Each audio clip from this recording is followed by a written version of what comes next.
c'est aller sur youtube.com et ici tu vas aller dans se connecter.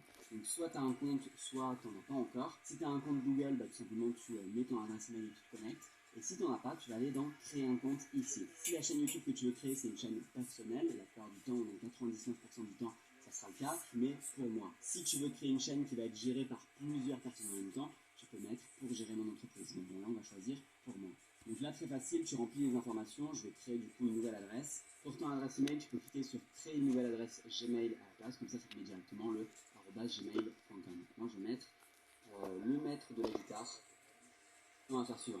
Là, on te demande quelques informations en plus, comme le numéro de téléphone, l'adresse de récupération, ta date de naissance et puis ton genre. Même si ici, c'est facultatif d'avoir un numéro de téléphone et une adresse email de récupération, je te conseille de le faire, notamment sur le numéro de téléphone, parce que de toute manière, ce sera demandé plus tard si tu ne le fais pas. On fait suivant. Ici, tu as les paramètres de personnalisation. Franchement, tu fais ce que tu veux entre les deux. Ça n'influe pas du tout sur ta chaîne YouTube encore, parce qu'on n'a pas encore créé de chaîne YouTube. On est juste en train de créer un compte Google. Si tu fais attention à tes données personnelles, fais cette personnalisation manuelle en 5 étapes.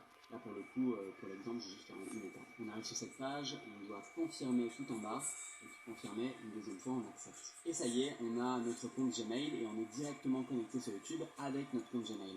Alors, c'est pas parce qu'on a juste créé un compte Gmail qu'on a déjà une chaîne YouTube. Pour créer une chaîne YouTube, il va falloir appuyer ici et appuyer sur créer une chaîne. Donc c'est ce qu'on va faire, on va créer une chaîne YouTube, je vais appuyer ici, ça va nous demander notre nom et d'importer une photo, donc je vais le faire. Je prends une photo de guitare, je peux venir ici la redimensionner, la recadrer si je veux, donc là je vais prendre ici, et puis le nom de la chaîne, je vais mettre le maître de la guitare.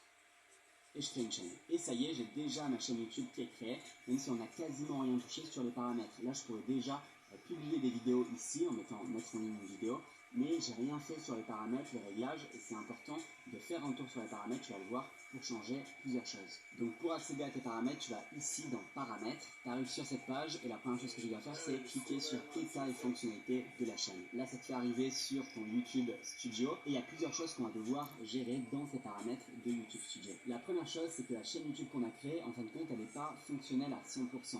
On a les fonctionnalités par défaut, c'est-à-dire qu'on peut mettre en ligne des vidéos, créer des playlists et compagnie, mais on n'a pas toutes les fonctionnalités. Pour débloquer toutes les fonctionnalités, il faut valider ton numéro de téléphone. Et si tu ne le fais pas,